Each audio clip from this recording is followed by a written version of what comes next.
I should have got a napkin.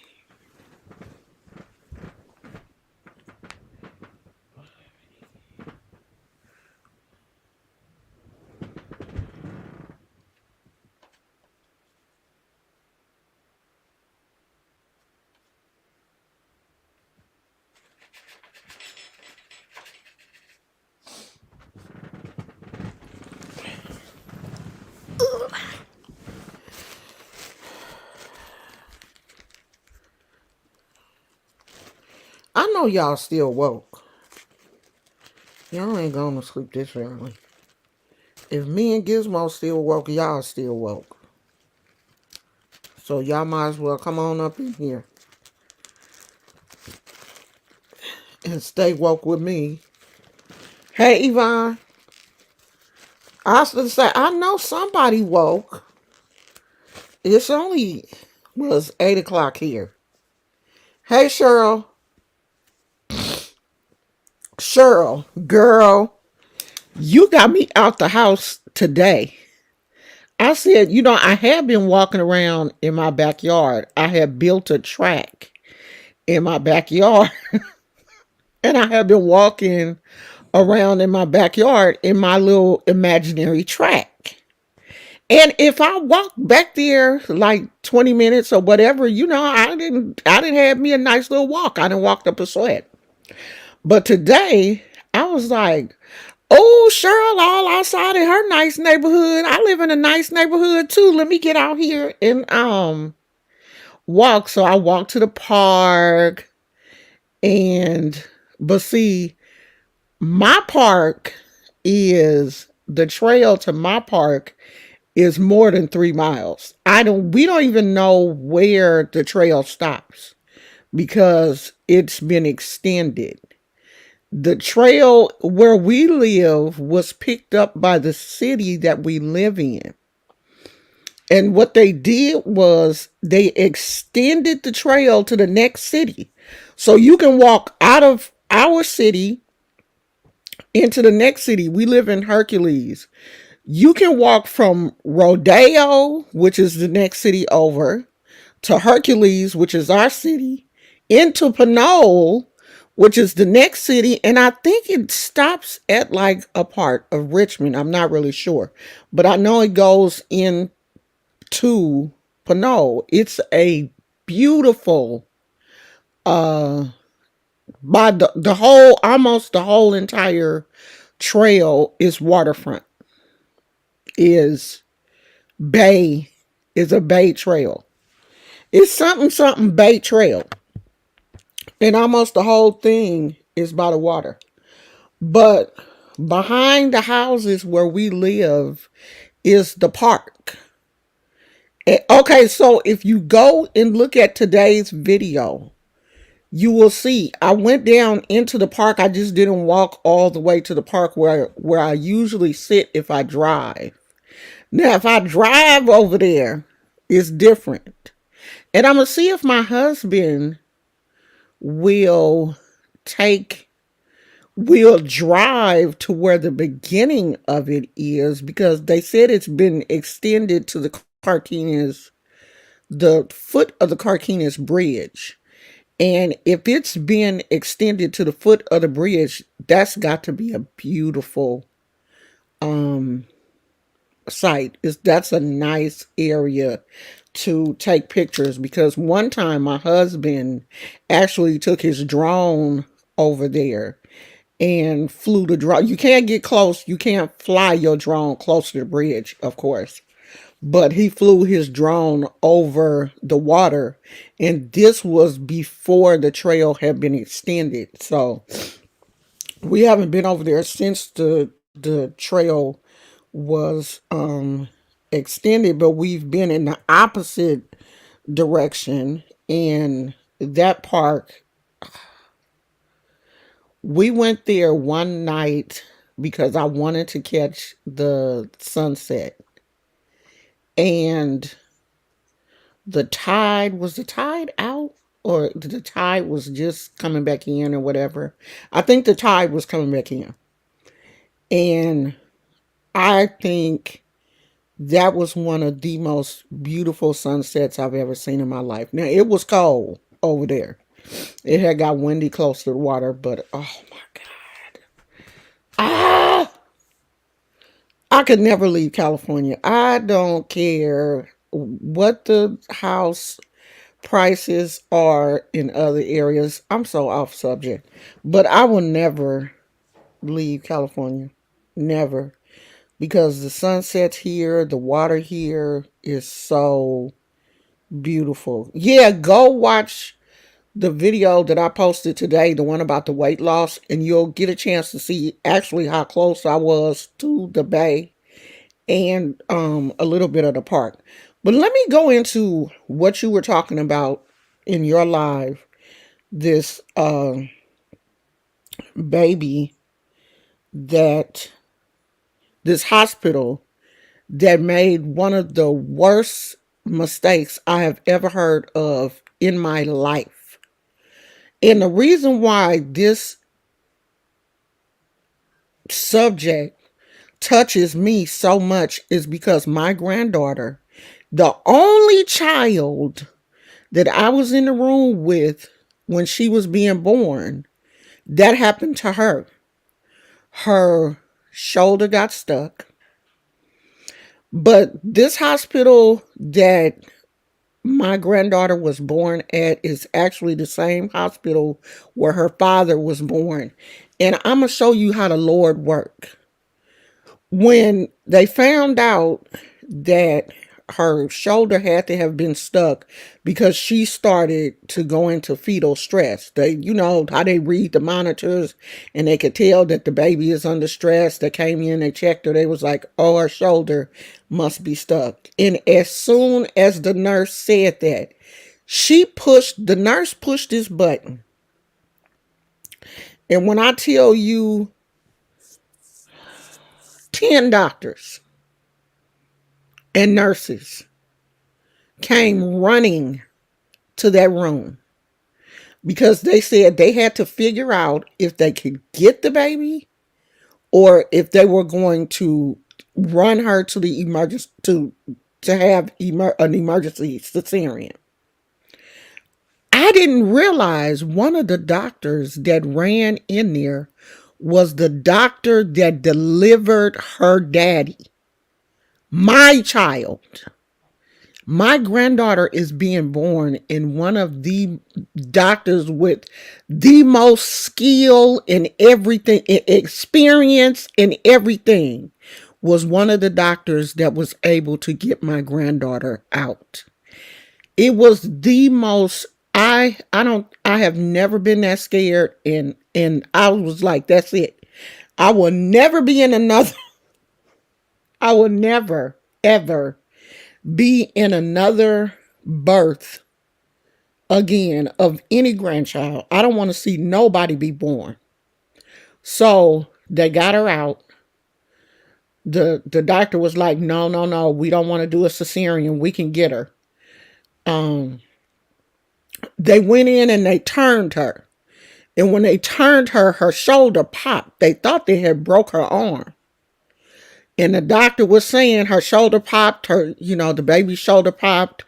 And the other doctor was like, we don't care, get her out.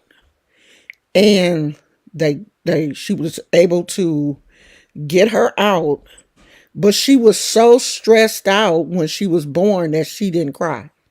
She wasn't making no noise. And this is during the time when I was preaching. Okay. I was 10 toes deep for the Lord. Do you hear me? Oh my God. When that baby was born and she wasn't making no noise, there is a video. The person, my granddaughter's mother, cousin, was videotaping the whole thing. And there's a videotape. I didn't even know that I was doing this. But the only thing that I was saying was Jesus. Jesus. Jesus. Jesus. All you could hear in the room, because the doctors was working. They was working on her, and all you could hear was footsteps, the doctors working, beeping noises, and me screaming Jesus until I heard that baby cry. And then, after I heard her cry, the only thing I could say was, thank you. Thank you, Lord. Thank you. Thank you, Lord. Thank you. I just kept saying thank you because my son was in jail. Okay. My son was in jail. And I had told him, I said, I'm going to take care of everything. I'm going to be there when the baby is born. I'm going to stand in the gap for you. And I did. But when that baby was born and she wasn't crying, I was like, Lord, I know we ain't came no 9 months for you to do this. But she was okay. She was fine. Her shoulder, they didn't want to do any x-rays or anything on her right away. So they just treated her like it was broken. She was in ICU. They did let us hold, they let me and her mother and her other granny hold her. But, we couldn't unwrap her. They had her wrapped up so tight because they wanted to keep her arm close to her body. When those things happen, if the hospital does not have a plan in place, it is a recipe for disaster. And I'm not okay. So, for the people that don't know what happened, the baby's shoulder was lodged in the pelvis. And instead of them taking the mother to the OR and having them delivered by cesarean, the doctor pulled on the baby and decapitated the baby. And I heard the attorney say that after they did finally take her to the operating room, which it was too late by then, they pulled out the baby and nothing came out but the feet and the torso. The head didn't come out. And they made her deliver the head through her vagina. Because I guess the head was still down in the pelvis where she had been pulling, where the doctor had been pulling. So she had to deliver this head vaginally. Now, of course, the mother not knowing what's going on because it's a drape up. She didn't know. And then the hospital knew what they did and tried to cover it up by sticking the baby head onto the body and wrapping it up to make it look like it was one piece when it wasn't. And the attorney for the young lady said the family didn't find out what happened until the mortuary called. It was like, this baby has been decapitated because they never allowed them to hold the baby. They never allowed the family to hold the baby after the baby was deceased. And no hospital does that. They have procedures in place for stillborn babies, for babies that don't survive the birthing process. They have procedures set in place. They have cooling boards now for these babies that they can put them in and even allow the baby to stay with the mother for longer periods of time. if the mother is not ready to, call a mortuary or whatever to come get the baby, they have a cooling bassinet that they can keep the baby in until the mother is mentally able to let go of her baby. So I don't understand why this hospital. Well, I do understand why, because they had made one of the biggest mistakes that has probably ever been made by that hospital. And everybody in that room needs to lose their license. Because somebody should have spoke up and been like, girl, what is you doing? Because I'm telling you, when that happened to my granddaughter, it was so many doctors and nurses convened on that. I mean, it was like red alert. The nurse pushed some button and all I heard was beeping, and it's a light on, like your call light, but it was blinking. And it was like roaches. It was so many doctors and nurses up in there. So somebody should have been able to tell her that what she was doing was, hey girl, stand down. You pulling on that baby too hard. Nobody.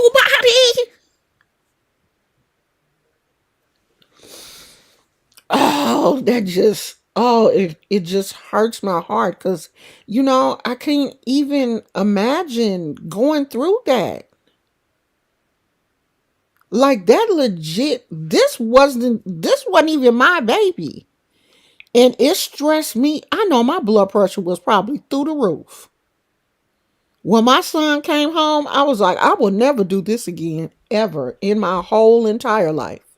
I don't care how many kids y'all have. Keep your ass out of jail and be there and take care of your own baby. I was so stressed out.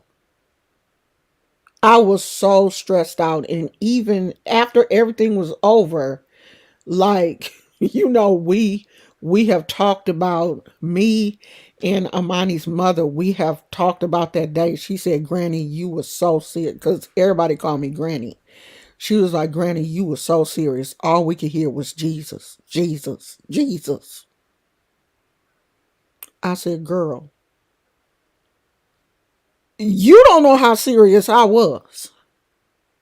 You don't know how serious I was. I have never, because I felt like, in that moment, I felt responsible. Like I'm responsible for this baby. No, you got to live. You got to come here. You got to breathe. That stressed me out to my core. I ain't never been that damn stressed out. Never. Because my own kids have never been in that type of position to where, they've been in the hospital and how serious it is. Like, I have a medical background. I used to be a medical assistant. I knew that this was serious. When all of them doctors and nurses came into the room, I knew how serious it was. Hell, I didn't have two kids. I mean, I was blessed that both of my kids were delivered vaginally and I never had any problems. But I knew that this was serious. I can't even believe that a doctor with any type of experience in delivering babies would do so in the force. You had to, how the hell was you pulling to the point where you done pulled the whole baby's head off? What was you, and broke bones in the baby? But that's easy to do though. Breaking bones on a newborn baby is very easy to do. When my son was born, his head was so big that he looked like he had two black eyes the next day. That night and the next day, his eyes were so swollen, and the doctor said it was because his head was so wide. When he came down the birth canal, it squoze his little face, and, bruise the area around his eyes. Babies, their bones and stuff are so soft. Like, we don't realize how, easily their little bones can break, even during the birthing process. That's how babies are born, and their arms are, it's not always the doctor pulled on them too hard or whatever. It could be the position that they were in, the way they came down the birth canal.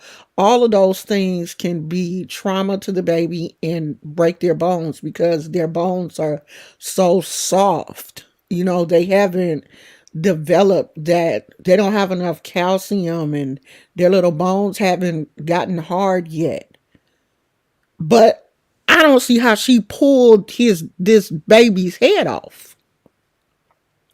You had to be using some force to do that. Like, is this something wrong with you? Like, do you have a problem? And they covered it up. They covered it up. They pretended like the baby was okay by wrapping the baby up in a blanket and showing the family the baby from behind a glass, so they couldn't really see. I'm pretty sure they cleaned the baby, cleaned the baby up real good and wrapped the baby up and just held the baby up to the glass and was like, "Oh, here's the baby dead. We taking the baby to the morgue. This is our procedure." But that's not even hospital procedure. To not give the family a chance to mourn, a chance to grieve. They have to hold the baby. I don't know. I just, this whole situation, this whole, to carry a baby for 9 months and go through your gender reveal, your party and all of this kind of stuff, because they did show pictures of, all of that they had. And you preparing, everything has been fine. You're preparing for your baby. And then you get to the hospital, and the hospital makes one of the worst mistakes. I don't get it. Because these hospitals have too many things in place. If this happens, do this. If this happens, do this. If this happens, call this code. If this happens, this is the code you. They have too many things in place for something like that to happen. Her doctor should have known the size of the baby before. Doesn't the ultrasound show how big the kid? So I don't know much about ultrasounds. The ultrasound does show how big the baby is, but the ultrasound cannot show you how a baby is going to come down that birth canal. Every baby comes down that canal different. Some babies fold, they stay little and they slide on through the birth canal. Some babies be like, "Oh, I don't know what's going on. Hey, help me." And they open up. And when they open up, they get stuck. My granddaughter, when she was coming down, they think she must have like moved her shoulder, because she was doing fine. She was progressing fine. Everything was fine. She wasn't stressed out. She was doing good. Her mother was pushing. She was coming down the birth canal fine, until she got to that last little part and her shoulder got stuck. Everything was fine. She was doing good. And they were praying, "Oh, you doing good. You doing good." Just a couple. And she got to that point and her shoulder was like, ah, ah, ah. So yeah, they know how big the baby is. but they don't know what your baby is going to do when it's time to come into this world, how your baby is going to, how they're going to move down that birth canal. And some babies open up their little chest and shoulders and stuff wider than other. Some babies stay curled up. Like my first son, they had to, this boy went to sleep while he was being born. He decided, you know what, this is too much for me. And he went to sleep. And he stopped moving. He stopped trying to come down the birth canal. He had had enough. He was like, okay, well, I'm going to take a nap. They had to give me some apple juice and shake my stomach to make him come on. And after they did that, he popped on out. He took a nap. You never know what a baby is going to do when they are being born. They don't know what they're doing. You know what I mean? They have been happy in there, and then all of a sudden they are getting evicted. They don't know what's going on. So it's stressful for them too. But see, the doctors and the nurses are supposed to be able to handle these situations. They're supposed to be able to see what's going on. You have all of these machines. They have an ultrasound machine in the room. They have all the other machines. The baby is hooked up. The mama hooked up. You ought to be able to see what's going on. If you are a trained doctor, you know what's going on. Oh, you was a breech baby? Yeah. Now they don't, if they see on the ultrasound that the baby is breech, they will try to turn those babies because they don't like to, deliver a baby head last. Then them feet first babies, because you take a risk of that baby choking to death. So I blame the doctors. All of them. All of them. Everybody that was in that room. Everybody. Because somebody should have stopped that doctor and been like, girl, that's enough. Take her let's go to the operating room. What are you doing? Nobody spoke up. But sometimes these nurses and stuff be scared of these doctors.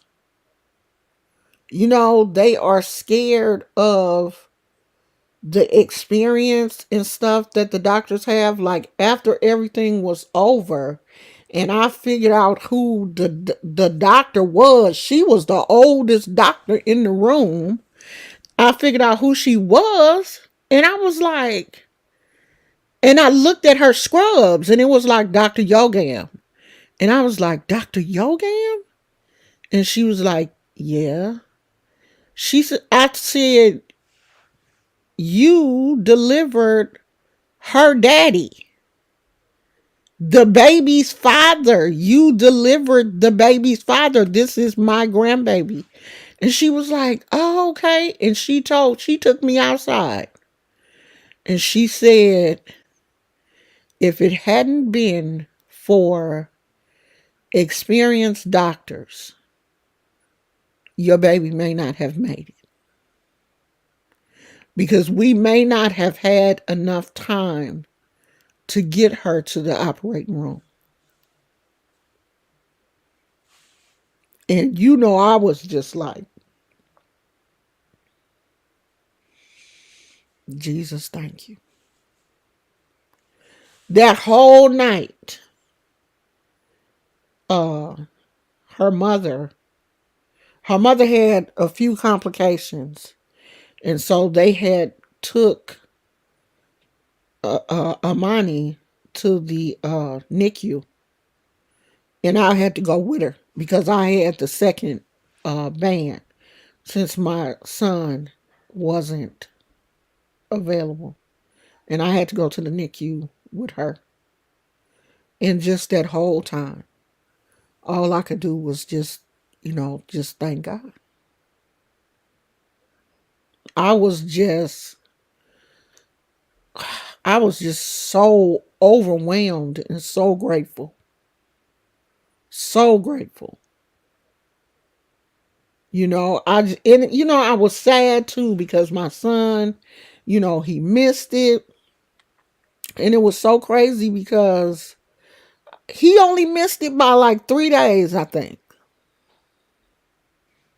She wasn't supposed to. She came like 2, 3 weeks early, and if she had came when she was supposed to come, he would have been there because he only missed it by like 2 or 3 days. But I didn't tell him for a while what had happened. Like, we didn't tell him how serious things were because when he got home, he was on such a high. Um, you didn't had your first baby, and after her stay in the NICU, she was fine. She's always been a healthy kid. She's never had any problems or anything after that. And he was on such a high that I didn't want to tell him that this baby almost didn't make it. Almost didn't make it. We told him you know, after he had settled in and stuff, we told him how serious it was. But I let him stay on the high for a while. And it's always been uh, something between me and her. And I tell her, I've told her the story and, told her how serious everything was, but to her it's funny. And, I tell her all the time, you a miracle baby. You are a special baby. You know, I cried out to the Lord for you. And she be like, all right, Granny. She don't like for me to get too serious, but God, I did. If I never have to call him again, I called him that day. And he showed up. He showed up. I went to church that Sunday and shouted all over the church. I sure did. That used to be me. I mean, I have changed so much, but I mean, I still believe that Christianity is my foundation, but I just feel so different about the actual construct of religion itself. But yeah, babies coming into this world are not easy. It's not a easy. We mothers, that's I think what makes me so mad when people try to downplay what we do carrying these babies for 9 months and bringing them into this world. It's a miracle. It's a miracle. And everybody can't do it. Okay? Everybody can't do it. So I feel for this family. I really do. This is one of the I don't think I've heard anything this bad before in my life. This one of the worst malpractice incidents I've heard. You know, because it's a baby. Like you ripped a baby apart. I can't even imagine that. And then covered it up. And then lied. I don't know. You know, I would be so hurt. Like, you know, when I think about that, I'm like, Lord, I was so blessed. Like, you blessed me so much. I didn't have any problems with either one of my kids. I went into the hospital, had my babies 2 or 3 days later. The only thing I had was high blood pressure. It was nothing wrong with the babies. It was my blood pressure was high with both of my kids. But the babies were fine. You know, I didn't have any problems. They didn't have any problems. I went in, had a baby, and went home. And that's not everybody's situation. And some of that is from the hands of the doctor. Just like, is it Judge Toller? It's one of these famous black judges. Her daughter-in-law, her daughter-in-law went in, no problems during her pregnancy, and she had the baby, and she kept telling them that she wasn't feeling good. And they were like, yeah, you're not supposed to feel good. You just had a baby. And she was like, no, something, you know, something's not right. My head is hurt. Something was hurting, and she was kind of telling the doctors, and they was downplaying it. Come to find out, this young lady was bleeding internally. And by the time they found out, that it was too late. She had hemorrhaged to death. And so I'm pretty sure, you know, because okay, Cheryl, good night. Judge Toller, I think it's one of them judges. It's one of those black judges. They suing that hospital. This was a healthy woman when she went in the hospital, had a baby, and the mother died.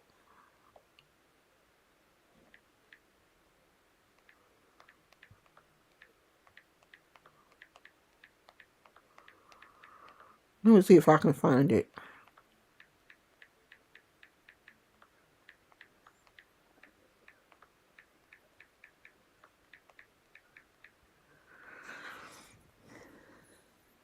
Judge Hatchett. Judge Hatchett. And it happened in 2016. So look it up. It's there are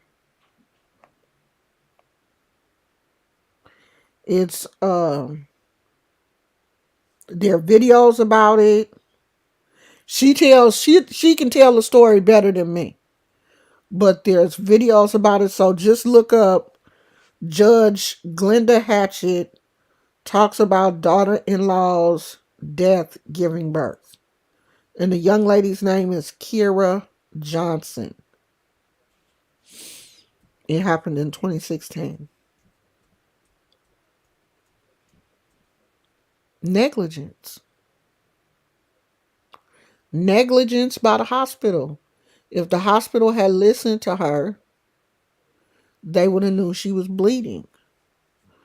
But they didn't listen. And she died.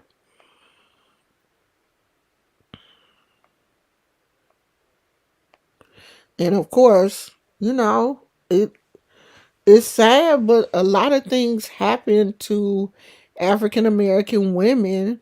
They say African American women are more likely to die giving birth than any other race. And that's because a lot of these hospitals, the doctors don't pay attention to what's going on with us. They're not listening when we're telling them we're hurting, we're in pain. I remember one time I have sickle cell trait, and I remember one time I had went to the hospital, and I was telling the doctor how much pain I was in. I was in so much pain, and I was telling the doctor that what they normally give me when I come into the hospital, and he was like, "Oh, that's too strong for you. Let me check your chart."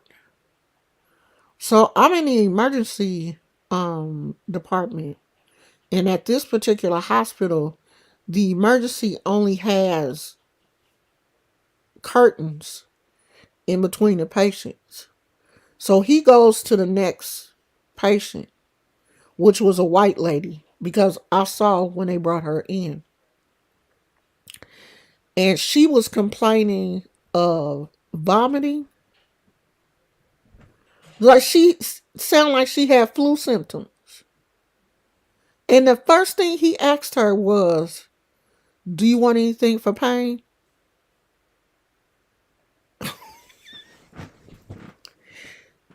I'm a whole sickle cell patient. He didn't care nothing about my pain.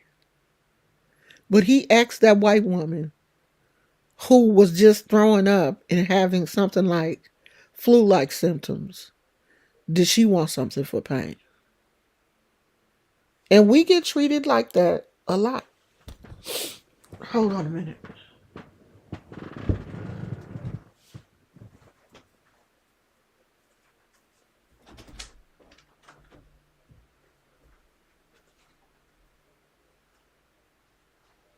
Pat, you want me to tell Eric to put the truck on the street, or you guys do later? Oh, okay. Okay. I just want to make sure. Okay.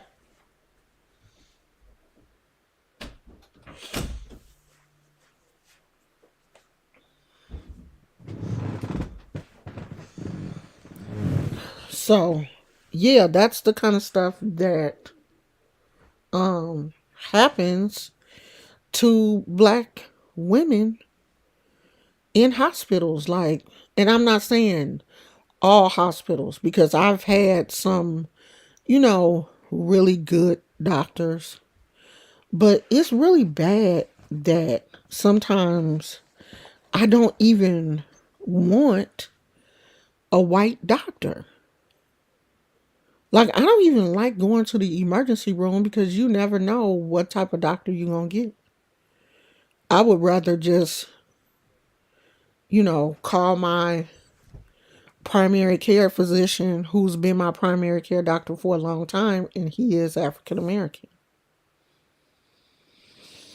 Because I do not like Asian doctors at all, because they just come off as rude. You don't want to say everything is race related, but some of this shit is.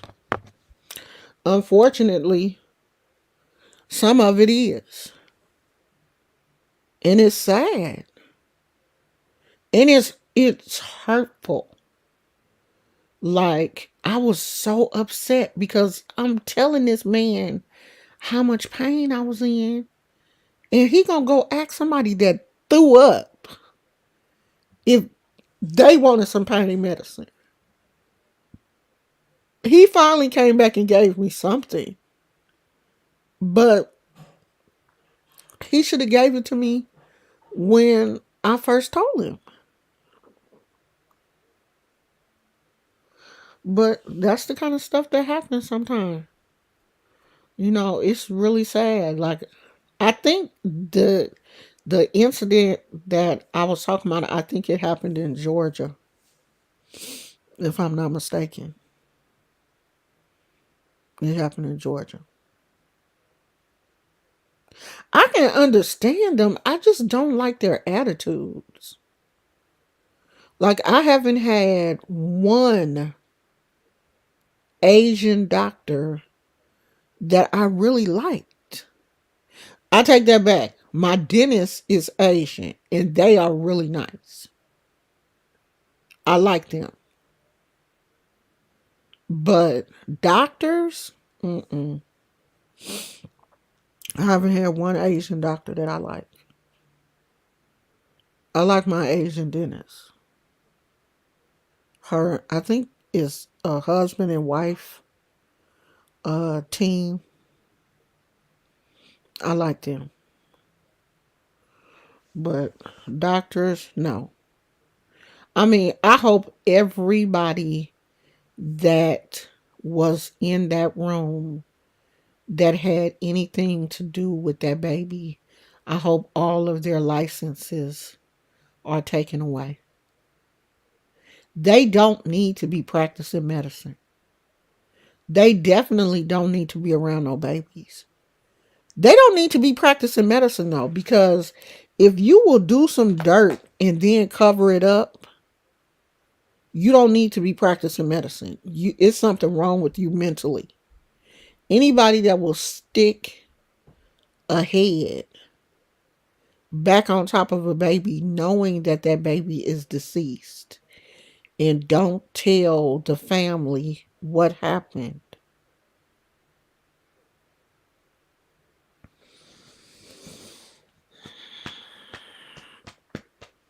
everybody needs to be punished. Never, ever, ever to practice medicine again. Like they shouldn't even be able to go overseas and practice medicine. They shouldn't be ever be able to get their license again. Even after all of them need to be in jail though, because all of them they conspired. They all worked together to do this because everybody knew what happened. Everybody that was in that hospital room knew what happened. They knew. They knew that the head was detached. They knew the baby was decapitated. They knew that. And they did what they did anyway. No, they told them that the baby was see what happened was they didn't let the father in because it was an emergency C-section. If it's an emergency C-section, nobody can go in there. The mama, they knocked her out. So she didn't know what was going on until she woke up. And when she woke up, that's when I think they told her that the baby was deceased. They must have told the father that the baby was deceased and he couldn't see the baby until the mama woke up. And when she woke up, they just showed the baby from a glass. Like the baby was on the other side of a glass. They never brought the baby in the room with the parents. So the parents never held the baby. They knew that the baby was deceased. They did tell them that the baby didn't make it, but they didn't tell them that the baby was decapitated. They just told them that the baby didn't make it. When she woke up, that's when they told her, the baby didn't make it. And what is he doing?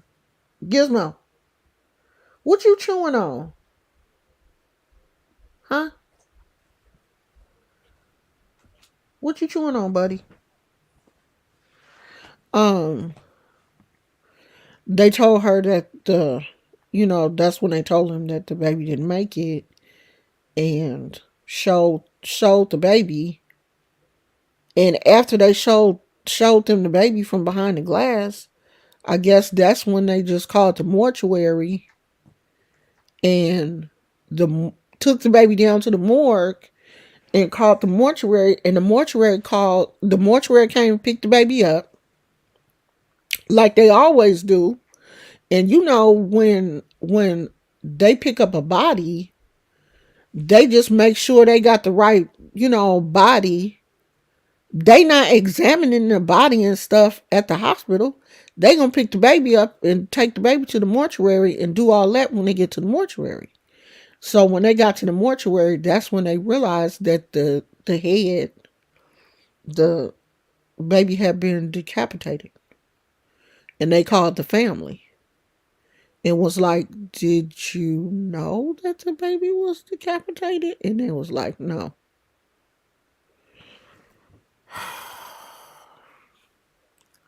Can you imagine getting that phone call? The funeral home calling,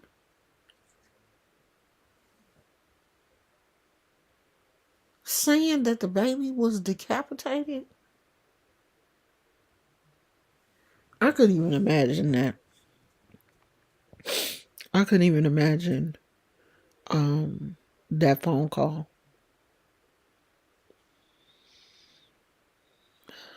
I just pray for that family because I know they had to be in shock. I mean, you done already lost your baby. You know, and when stuff like that happened, people always blame themselves. Like, is it something that I did? Was I moving too much? And it's something that the hospital did.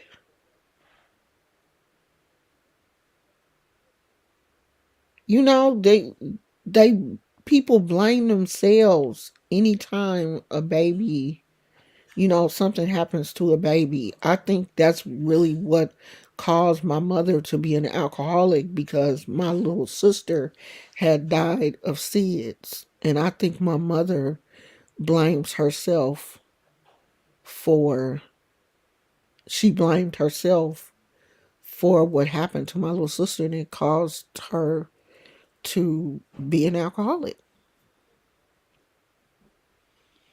And when I see stuff like this happening to people, I'm like, this is something that can push somebody completely over the edge.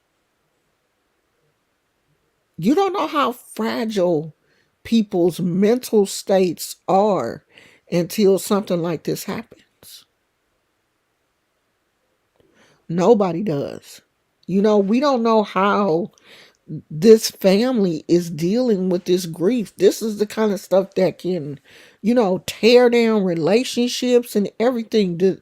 They say that one of the number one causes of divorce is the death of a child. The parents have a hard time dealing with the death of a child. And it don't even have to have anything to do with either one of the parents. It's just that the parents can't deal with it. It's just too hard for them to function, and their relationship starts to break down. My mother could not function after she lost my little sister. She couldn't function. That's the kind of stuff I think about. Like, you done messed up somebody's life. This young lady may never be the same again, ever. After something like this, because even if she has another child, she will still be thinking about the child that she lost. I can't remember if it was, they did say if it was a boy or a girl, but I can't remember what the gender of the baby was. She'll never forget that um this situation happened. She'll never forget this. How can you? How can you forget? Hey, Kay. It was a boy. Just sad. Just overwhelmingly sad. And and the crazy thing is, it's something that did not have to happen. Yeah, that's I was watching this young lady's video on TikTok. And she put a disclaimer on her video. She was like, if you're pregnant, you may not want to watch this. And she was like, ladies, we have to be so careful when, you know, when you deliver your baby. But the janky thing is, if it's an emergency cesarean, you're going in that room by yourself. You're gonna go in there alone. Your spouse or nobody can go into an emergency cesarean with you. If it's a regular cesarean, that's different. But when it's complications, your husband, significant other, mama, daddy, nobody can go in that room with you. And then that's where the problem is. That's where the problem is. Kay said, I can't imagine the mental and emotional pain the parents are going through and gosh, I don't even want to think about what, what the baby suffered, how that baby suffered. The only thing I want to think about is, the Lord just had his hands on that baby and just called that baby home. I'm just praying to God that the baby like lost consciousness after a while and just didn't feel anything. You know what I mean? This God just put the baby to sleep and just called the baby home. Because I can't even fathom, you know, because the birthing process is stress on a baby, period. Like their little bodies, like we don't realize, we think only the mother is going through stress. But the baby is going through so much stress that, it's like a bowling ball coming through a keyhole. The baby is going through stress too. So, gosh, I can't even imagine. I just pray to God that God just, close the baby's eyes, put the baby to sleep, and just brought the baby home. Come on back home. Hey, Tina. Yeah, my heart hurts for them too. Gosh, it does. You know, because it's like you made it to the finish line. You got there and somebody stripped you. You know what I mean? Like you were where they were supposed to help you. And instead of helping you, they hurt you. They mutilated your baby and messed you and your partner and your family up for the rest of your life, for the rest of their life. That family will never, ever, ever be the same. No matter how many kids they have, they'll still think about this child and what happened.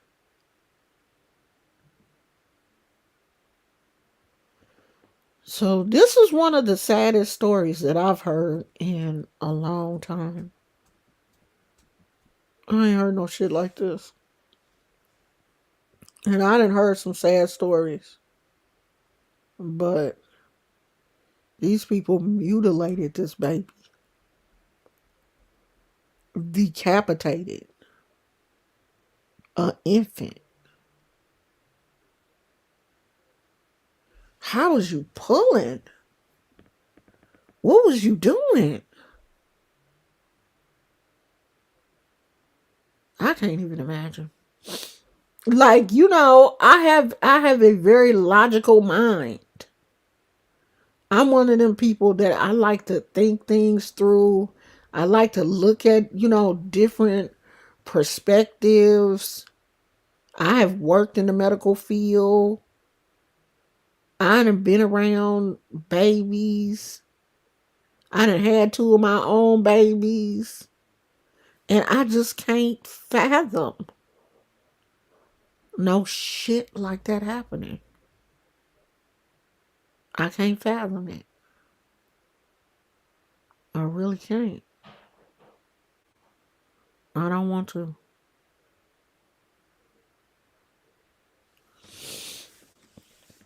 So all we can do is just, continue to keep that family lifted up in prayer because, we know they going through it.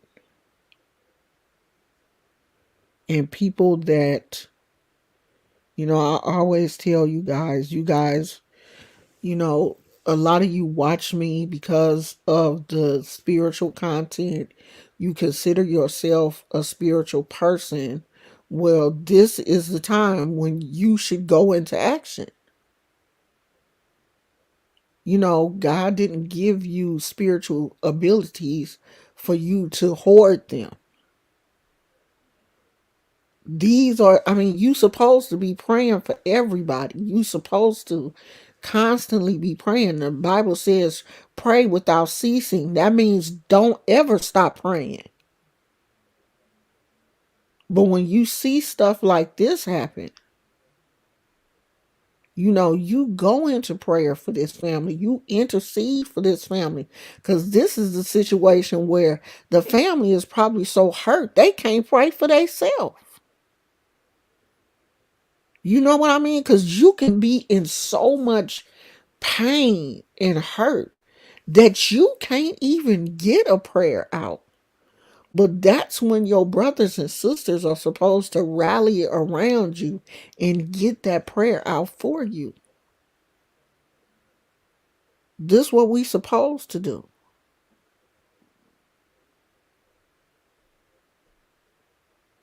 The doctor had to have felt that. They had to.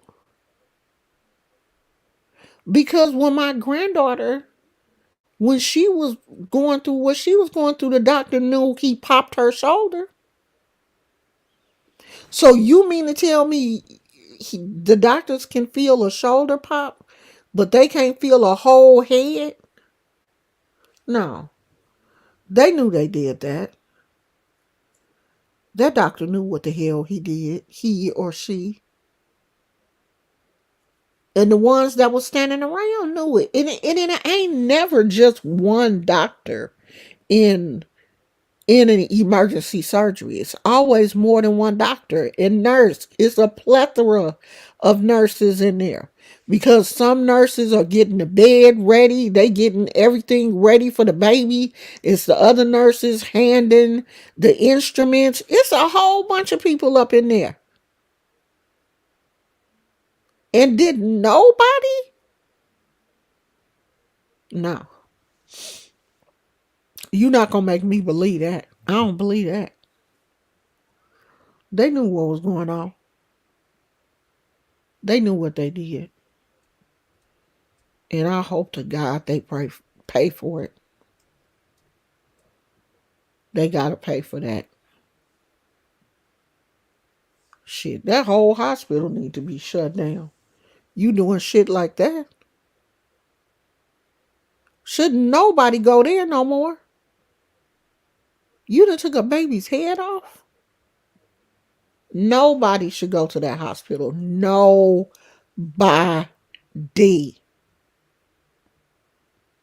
You couldn't treat my dog. I wouldn't take Gizmo there. You didn't pull somebody's head off? Hell no. Hey, let me put this on pause because that looked like the flowers that I got. You didn't pull the baby's head off? Oh no. You'll never get mine. Nobody should go there. That place should be shut down. Because them doctors is crazy. Those doctors are crazy. Okay? They pulled a baby's head off. And then wrapped the baby up and propped the baby's head up to make it look like everything was okay.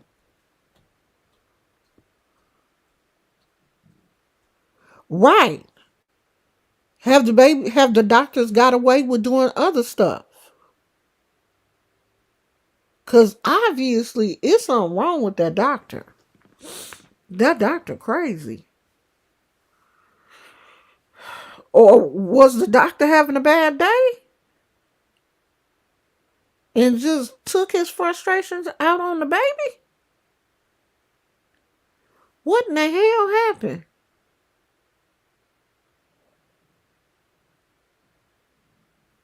That's crazy.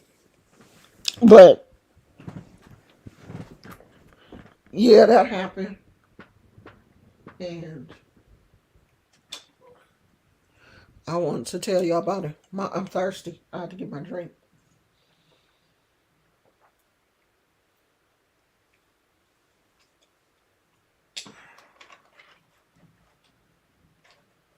So y'all, I thought that I hated Diet Coke.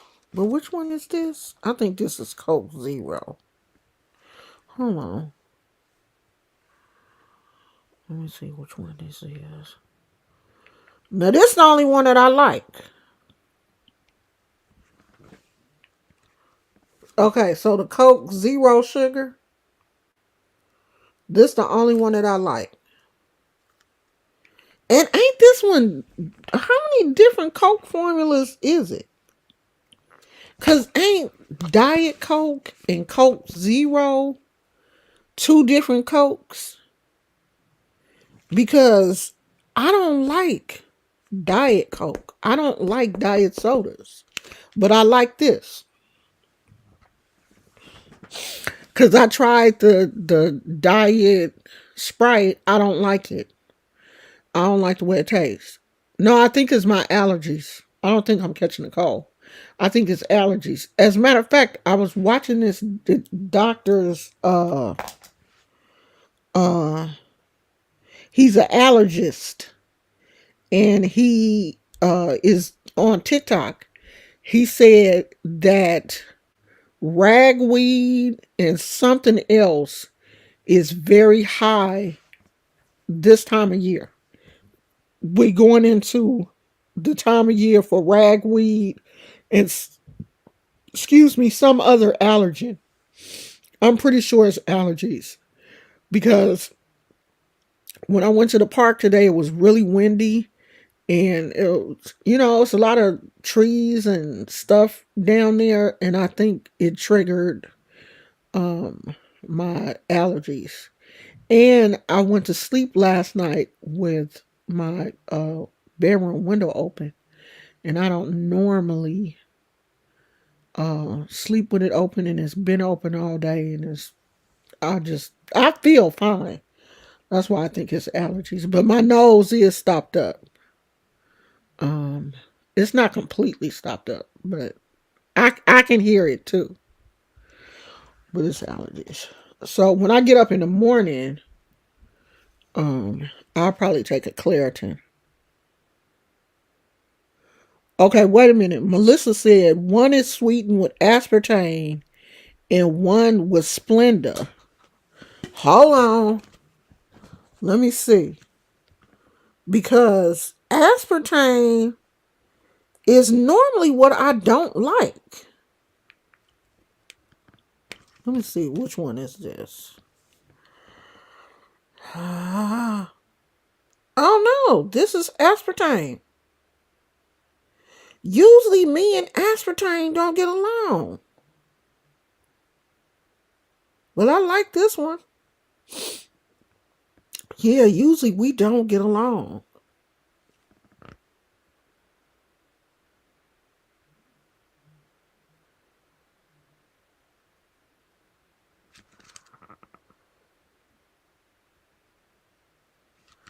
But I don't like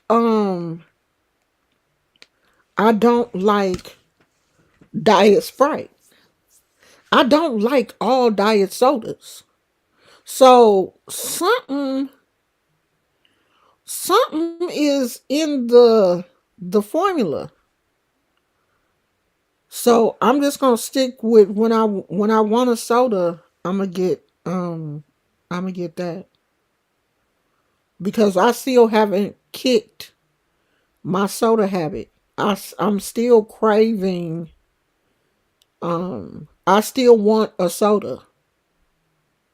So as long as I drink a diet, because that was what my doctor was trying to force me to drink diet Sprite since my thing was Sprite. He been trying to force me to drink diet Sprites, and I was like, I don't like the way it tastes. That's not gonna work for me. So I know he is going to be so happy that I'm not drinking Sprite. I haven't had a Sprite in 16 days. Every soda that I've had has been diet. When I went to the movies, I had to get Diet Pepsi because they didn't have Diet Coke. So I got a Diet Pepsi. I didn't really like it, but I drank it. But that is so good for me because usually when I go to the movies, I always get the nachos, the plain nachos with just the cheese and the peppers and an icy. That's my order for the movies. My husband gets the loaded nachos, but I don't like them because I don't like the chili that they put on them. And I had a diet soda and I didn't even get the nachos. Yeah, I don't like it. I don't like that. But see, I don't know. It's something about you know what diet soda that I do like? Diet Dr. Pepper.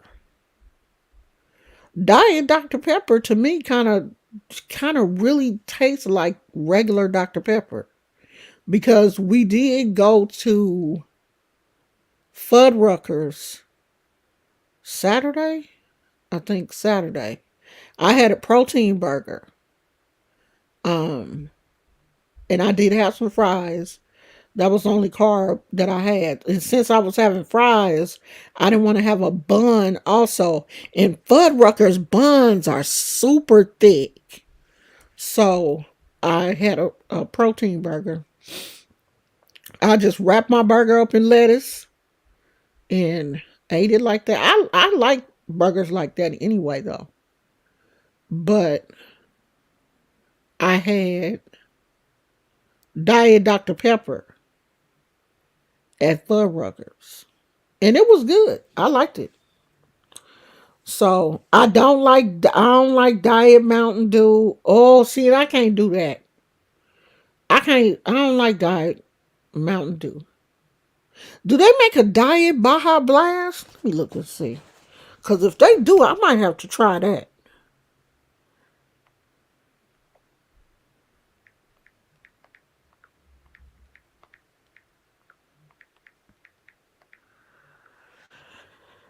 I ain't never seen them in the store. Oh, they do. Oh, wait a minute. It's zero sugar. It might be good. I'm gonna look for it. Cause I don't like the regular Diet Mountain Dew. But they have a zero sugar Baja Blast. I'm gonna go look for that.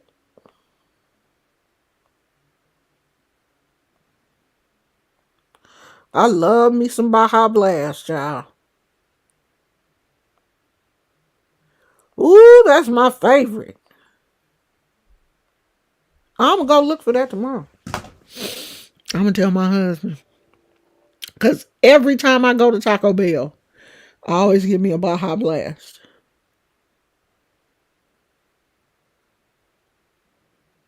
Yeah, me and Diet Pepsi, it's a no go. Me and Diet Sprite, it's a no go. I don't like it. It just don't taste right. Not to me. But I'm not drinking no regular sodas.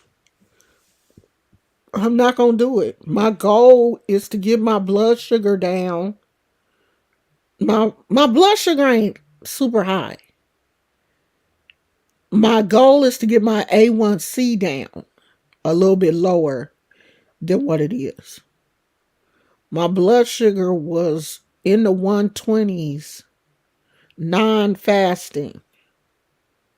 And so they said that I was fine.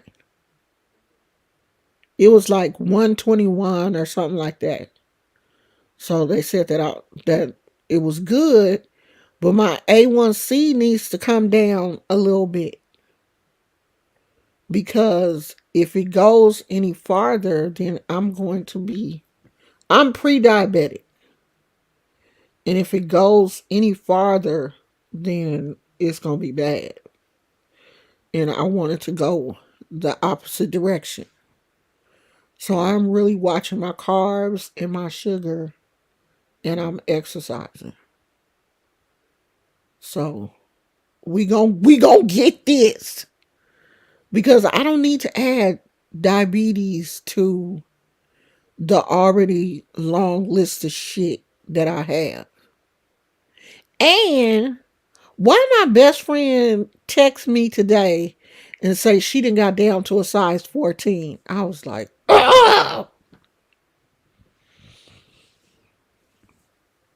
I'm a 16, 18.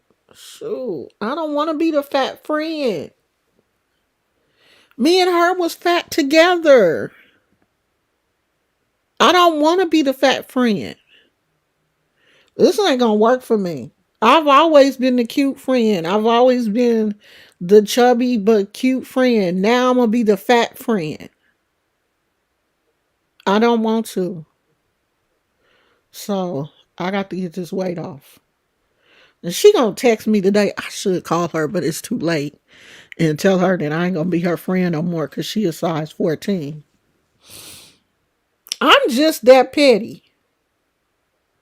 I am that petty. I will call you and be like, I ain't gonna be your friend no more.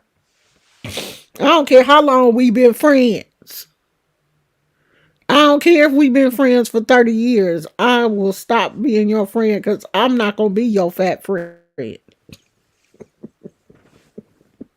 She like, you a damn lie. You are not gonna stop being my friend. She know I ain't gonna stop being her friend. But I don't want to be the fat friend though.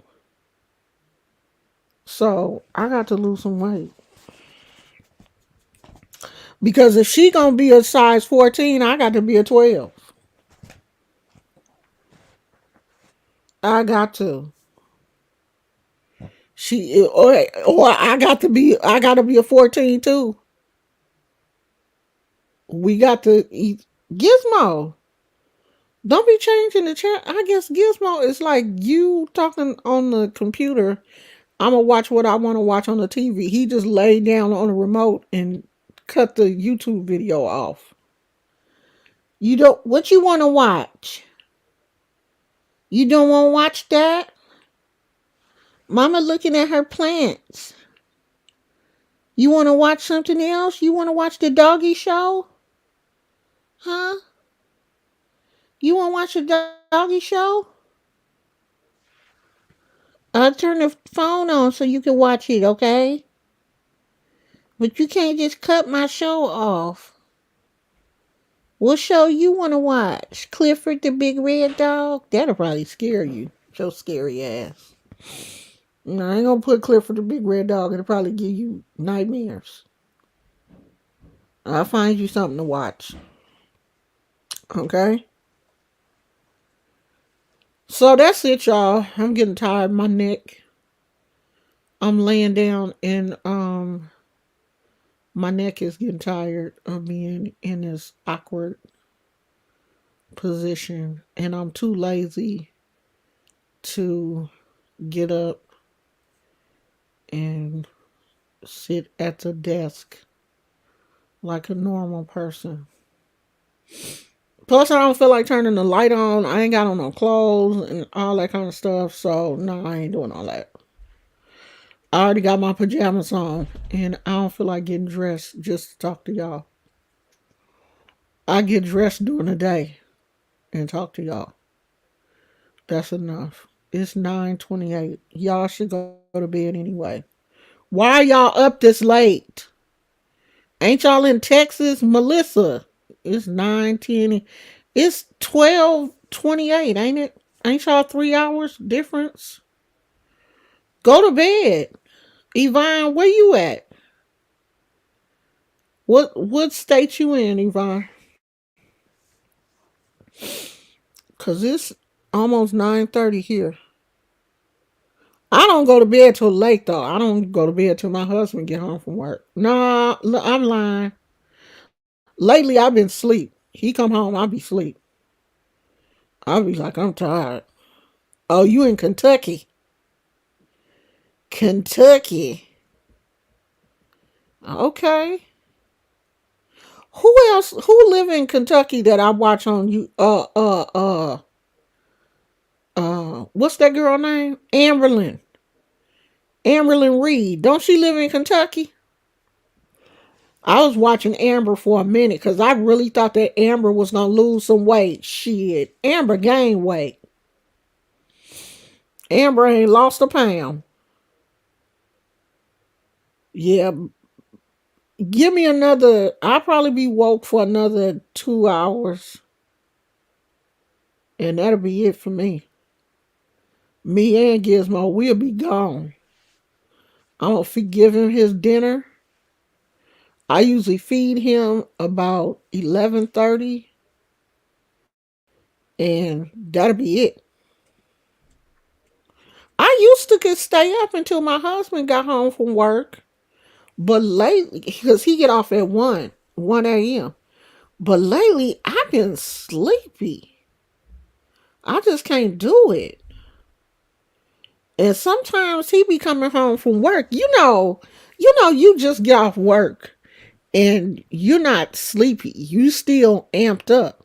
And my husband be trying to come in the house 1:30 in the morning telling me about stuff that I be like, I'm asleep. I don't want to hear all that stuff. Tell me that in the morning. You can tell me all the stories you want in the morning. Not right now. So lately I've been knocked out.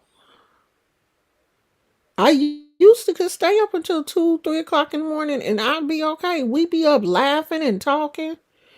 Shit. Not now. I'll be sleep. Knocked out. Like don't even know who you and I got the sweetest husband. Cause he come in and he won't turn on no lights. The TV the TV still be on. And he won't turn the lights on or nothing. He just take his clothes off in the dark. He go in the bathroom and do what he got to do. He'll turn the light on in the bathroom, of course, but he'll close the door and make sure, don't no bright lights. But he ain't got to worry about that because I be having on my face mask and everything. But he just a sweetheart. He be just as quiet. Not me. your, your ass come over here and go to sleep. I be bumping into the bed, tripping over stuff. I am the loudest person trying to sneak around and be quiet. I make more noise trying to be quiet than I do just being my regular self. I'm gonna be knocked over every fucking thing. Yeah, he works second shift. He is supervisor at night. He didn't work this shift for a while. He worked days when he first started working for the company. He was working days. Well, he had a split, but now he like it. He likes working at night. He likes being the nighttime supervisor because don't a whole lot of stuff happen at night. He not doing a whole lot. Like he working, of course, but after a certain time, it ain't a whole lot of stuff going on. So he said, and everybody cool. All of the night drivers, they cool people, so he don't really have nothing to do. I am such a noisy person. I can't help it. And I'm clumsy. And my husband be like, why? Why are you trying to walk around in the dark? You can't walk around with lights on. Why do you even try to walk around? You need a night light. Like, I'm not trying to. You think I'm trying to bump into stuff? Just anything for me to. I be stepping on gizmo toys and tripping over slippers. Oh my! I be like, God damn, I can't do nothing right. I be making so much noise. I can't help it. And he be so quiet. I be like, I think you can see in the dark. You got X-ray vision. Is our vision is different. I'm half-ass blind. I'm gonna trip over everything. I'm just clumsy. I'm clumsy and loud. And I always been clumsy. That's why I had told my husband I wanted to get a bike. And he was like, no. Anything that requires me to ride it or something, my husband be like, no. You too clumsy for that. No, you're not getting that. You too clumsy. You're not gonna do nothing but fall. I'm like, I used to ride a bike all the time. He was like, yeah, keyword used to. You are definitely not getting no bike. I was like, I can get one of them three-wheel. I saw this man at the park. And he was an older man. He was older than me. And he was riding a big old three-wheel bike. I was like, see, I can get one of them. I was like, you will find a way to turn that damn thing over. I was like, no, I won't. I want one of them three-wheel bikes though. They just look heavy. Like I know I ain't gonna. Well, I can wheel it into the garage when I ain't riding it. I ain't get no bike. That man ain't about to let me get a bike.